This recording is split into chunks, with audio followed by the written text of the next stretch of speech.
জীবনের সব ভাবনাগুলোকে এত সুন্দর করে যদি সাজিয়ে নিতে পারতাম, জীবনটা হয়তো আরও অনেক সুন্দর হতো। হচ্ছে মনের ধারণা। আমি মনে করি মনের ধারণা যেভাবেই সুন্দর, জীবনটা সেভাবেই সুন্দর হয়। সবার জন্য রেসিপি করছিলাম মাছ আর সবজি, তারপর ডাল ভাত যার কপালে জোটে। এখন আমি চাল ধুয়ে নিচ্ছিলাম, কারণ এখন বেলা হয়ে গেছে। এখন দেরি হয়ে গেলে বাচ্চার বাবা চলে এসে বলবে কি এখনো রান্না হয়নি, খুব খিদে পেয়েছে। আর আমার ছোট সুন্দরী আমার সাথে টুকটুক করে এদিক ওদিক করে খেলাধুলা করছে, আমার কতই ভালো লাগছে। সংসারে ভালো লাগা তো এইখানেই যে আমার ছোট একটা বাচ্চা থাকবে কিংবা বড় বাচ্চা থাকবে, তার মানে পরিবারে একটা না একটা সন্তান থাকবে, সংসারের সৌন্দর্য বাড়বে। আর আমার রঙিন জীবনটাকে আরও রঙিন করে তুলবে। এর থেকে সুন্দর আর স্বাচ্ছন্দ্যময় জীবন কেন জানি হতেই পারে না। যাদের কপালে এই সৌন্দর্যটুকু নেই তাদের যে কেমন হয়, কেমন সময় কাটে আমার ঠিক ধারণার বাইরে, কারণ আমার জন্য সেই দিনটি দেখতে হয়নি। আমি আমার জীবনটাকে একেবারে রঙিনভাবে দেখতে শিখেছি। সৃষ্টিকর্তা সব কিছু মিলিয়ে আমার জন্য একটু সৌন্দর্য রেখে দিয়েছে। সংসারের সৌন্দর্য এই ছোট ছোট কাহিনীগুলোতে, ছোট ছোট কাজে, ছোট ছোট ভাবনাগুলোতেই। এভাবেই তো জানি সংসারের সৌন্দর্য এইভাবেই বাড়ে না। এই ছোট ছোট কাজগুলো না খুব সুন্দর করে মন দিয়ে করতে হয়, তাহলে না আরও ভালো হয়। কে বলে জীবনটাকে আরও সৌন্দর্য বাড়াতে, আরও রঙিন করতে না অনেক কিছু পয়সা কড়ির প্রয়োজন। আমার কি মনে হয় জানেন? আরে বাবা, পয়সা কড়ি ছাড়া কি জীবন চলে? প্রতি মিনিটে মিনিটে, প্রতি ক্ষণে ক্ষণে পয়সা কড়ি চলে। তবে সংসারের চাহিদাগুলি এত বড় বড় যদি হয়, তাহলে সব কিছু কি পয়সা করে দিয়ে চলবে? সব কিছুই পয়সা করে দিয়ে চলে না। আসলে পয়সা দিয়ে অনেক কিছুই পাওয়া যায় না। ইদানিং দেখা যায় তেলের পাম্পে গেলে সবারই পয়সা আছে, কিন্তু লাইন ধরতে হয় অনেক বেশি। অনেকে রোদ্রে দাঁড়িয়ে দাঁড়িয়ে তারপর কি বলে, মেজাজ হারিয়ে ফেলেন যে এতক্ষণ দাঁড়িয়েছে, আমার তো পয়সা আছে। কিন্তু না না, সব কিছুরই একটা শৃঙ্খলা আছে, কি একটা নিয়ম আছে। যার কারণে সব তেলের পাম্পওয়ালাগুলো বলেছে লাইনে দাঁড়াতে হবে এবং সঠিকভাবে লাইন থেকে এসে তেল নিয়ে যেতে হবে। এই যে সৌন্দর্য, সৌন্দর্যের নিয়মটা মেনে চললে তবেই না তেল পাবো। এটা হচ্ছে জগৎ সংসারের নিয়ম। জগৎ সংসারের নিয়মগুলো যত সৌন্দর্য হয়, ততই হচ্ছে সৌন্দর্য বাড়ে। পয়সা কড়ি থাকলে সব কিছু হাতের নাগালে পাওয়া যায় না। আমি আমার ভাতটুকু চড়িয়ে দিলাম রাইস কুকারে। এখন কিছু সবজি নেব। সবজিগুলো হচ্ছে রান্না করার জন্য, আর এগুলো সবসময় আমি এই রেকের মধ্যে রেখে থাকি। আমার এই ছোট্ট প্রিয় সুন্দরী বই আমার সাথে রান্না করায় ব্যস্ত। সেও গুছিয়ে গুছিয়ে সবজিগুলো সব সময় ধরার চেষ্টা করে, আর একটা একটা করে ধরে ধরে নিয়ে খেলে। আমি মনে করি কি ওই মাকে অনেক সাহায্য করছে ওর মতো করে। একটা একটা তুলে আমার হাতে দেয়, আর পারলে ওই নিজে গড়িয়ে গড়িয়ে খেলে বেড়ায়। এটা হচ্ছে ওর খেলা, ওর পছন্দ। এগুলো করাতে আমি ওকে বারণ করি না খেলাধুলা করতে। ওই ওর মতো পছন্দ মতো করে এদিক ওদিক ঘুরে ঘুরে খেলে বেড়ায়। আর মাথার মধ্যে তো মাথা ভর্তি একেবারে সাদা কি যেন একটা, হ্যাঁ। হচ্ছে ঘরের বাইরে আমি যে চালের গুঁড়িগুলো রোদ্রে শুকোতে দিয়েছিলাম, সেগুলো খেলতে খেলতে সে মাথায় ঢেলে খেলেছে, ফ্লোরে ঢেলে খেলেছে। এভাবে সে প্রতিদিনই খেলে। মনে করি এগুলো খেলনা খুব সহজে হাতের নাগালে খপ করে পাওয়া যায়, আর এগুলো মাথার উপর দিয়ে আর ফ্লোরে ঢেলে ঢেলে খেলে খুবই ভালো তার জন্য। কত আর বারণ করবো ওকে, কারণ হয়তো এখনও সঠিকভাবে ভাষা বোঝে না। তবে আকার ইঙ্গিত কিংবা কিছু কিছু ভাষা বোঝে, ওকে বোঝাতে একটু সময় লাগে। কিছুতে না এটা করো না ওটা করো না বলতে আমার ইচ্ছে করে না। মাঝে মধ্যে দেখে চুপ করে থাকি, আর খেলুক মনে মনে ভাবি কতই আর ফেলবে, ওর জন্যই তো সব কিছু, ওদের জন্যই তো সব কিছু। এগুলো নিয়ে আসছিলাম আমার শ্বশুর বাড়ি থেকে। পূর্বেও আমি বলেছি, এখনও বলছি, শাশুড়ি পাঠিয়েছিল অনেক যত্ন করে বাচ্চাদের জন্য নিয়ে খাও। শুধু কেন শাশুড়ির বাড়ি থেকে, আর অর্ধেকটা কিছু এখনও থেকে গেছে। সেই কবে আমি গিয়েছিলাম মার বাড়ি থেকে, মা আমাকে দিয়েছিল বা এগুলো নিয়ে তুমি সুন্দর করে যখন মন চায় তৈরি করে খাবে। এখন আমি এগুলো বসে বসে একটা একটা করে আলু ছুলবো, পেঁয়াজ ছুলবো, রসুন, আদা এগুলো গুছিয়ে গুছিয়ে নেব। কারণ একটু আগে মাত্র ফোন করে বলল আজকে আর মাছ খেতে হবে না, আজকে মাংস খেতে হবে। মাংস নিয়ে আসছি, সেটা হচ্ছে মুরগির মাংস। ঝাল ঝাল করে খুব মজা করে খাবো। ভাবলাম মাছটাকে আমি রেখে দিই, যেহেতু মাছ খাবে না, আর আমি এগুলো বসে বসে সুন্দর করে সযত্নে রেডি করি আর বাবুর সাথে বাহিরে বসে থাকি বাহিরে। জীবনের সব চাওয়া পাওয়াগুলো যেন সব কিছুতেই মনে হয় কি আমি পেয়েছি, মাঝে মধ্যে মনে হয় আরও কিছু পাওয়ার বাকি আছে, আরও তো অনেক সময় বাকি। তাই এদের সাথে আমি ভালো একটু সময়গুলো কাটাই। এগুলো হচ্ছে আমার পাওনা, জীবনের পরম পাওনা। এই পাওনাগুলো পেতে আমাকে অনেক সময় কঠিন পরিশ্রম করতে হয়েছে। আরও তো অনেক কিছু পাওয়ার আছে, অনেক কিছু চাওয়ার আছে, তাই বলি কি আমি বসে থাকবো? আমাকে তো পরিশ্রম করতেই হবে। পরিশ্রম না করলে কি পাওয়ার আনন্দ বাড়বে? অবশ্যই বাড়বে না। আনন্দের সাথে পাওয়ার জন্য আমাকে অনেক অনেক পরিশ্রম করতে হবে, তবে না সবসময় এতটা পরিশ্রম করার মন মানসিকতা থাকে না, এনার্জিও থাকে না।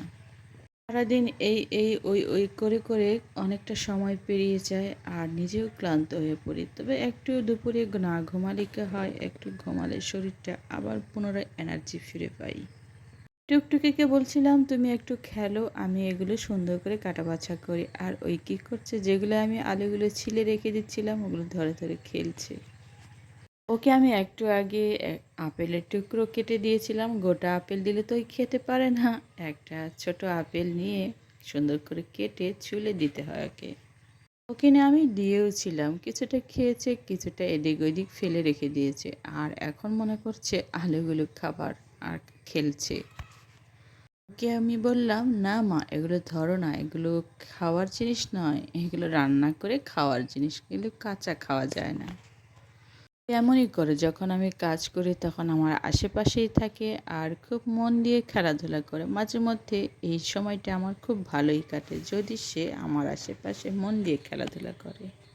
তার জীবনের এই সঙ্গগুলো না সবসময় পয়সা করে দিয়ে কেনা যায় না। এই সঙ্গগুলো যখন আমার বৃদ্ধ বয়সে আমি খুবই অনুভব করব, আর তখন আমার যদি সৃষ্টিকর্তার আশীর্বাদে নাতিপুতি থাকে তাহলে তো অনেক আনন্দের।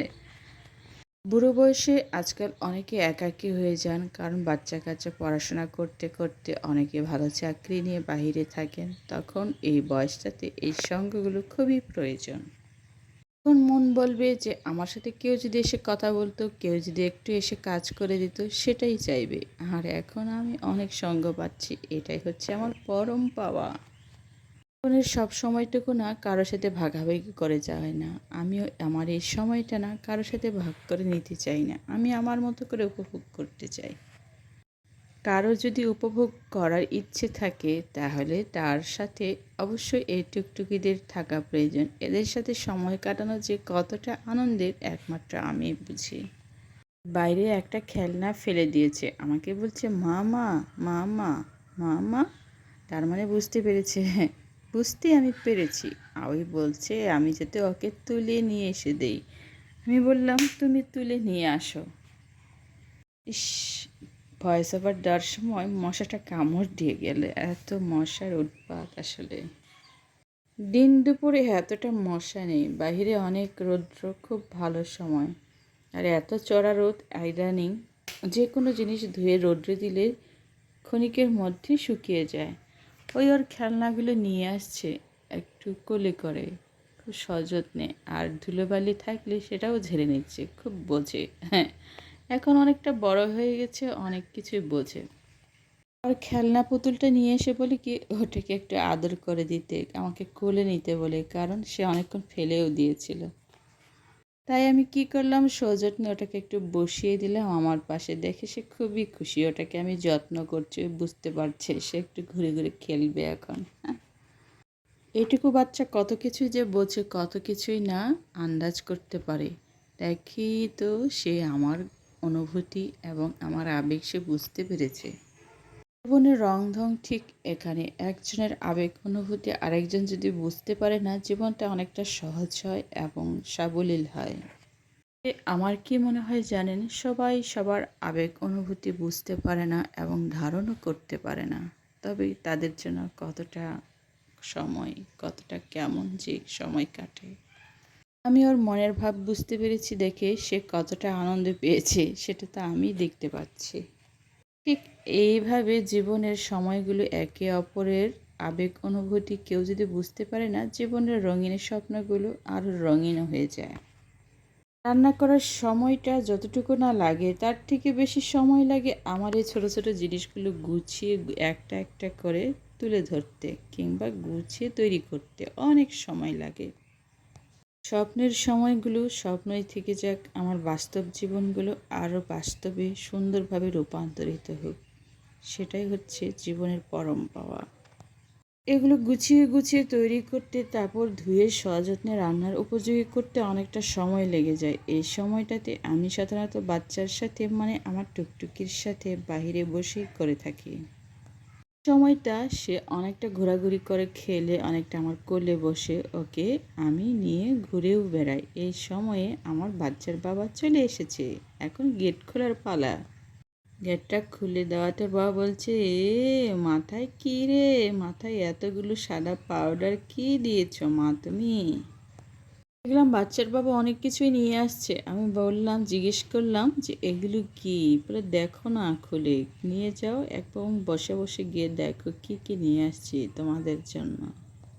আমি চোখে মুখে খুশি ভাব নিয়ে বললাম, কি কি জিনিস নিয়ে এসছো দেখি তো দেখি। কি যে নতুন জিনিস দেখার আনন্দই অন্যরকম। আমি বললাম বসে বসে দেখব। সংসারে ছোট ছোট জিনিস কিন্তু আনন্দটাই অনেক বেশি। নতুন জিনিস, আমি বললাম মামা তুমি তোমার পটলটা ধরো দেখি তো কি আছে এই প্যাকেটের ভিতর। নতুন জিনিস দেখে আমার তো খুব আনন্দই লাগছে। এটা দেখে ঘরের পাপোশ, বাচ্চার বাবা বলল এটা হচ্ছে বিছানার সাথে ব্যবহার করার জন্য সুন্দর একটা পাপোশ আজকে কিনে নিয়ে আসছি, তোমার কি পছন্দ হয়েছে? বলে অনেক পছন্দ, অনেক সুন্দর। আরও তো আছে, আরও আছে। আমি একটু বটিটা একটু সাইড করে নিলাম যেহেতু বাচ্চা এদিক ওদিক করছে। আরও তো আছে, দেখি তো এটা কি। এটা হচ্ছে চালের গুঁড়ি ঝাড়ার জিনিস।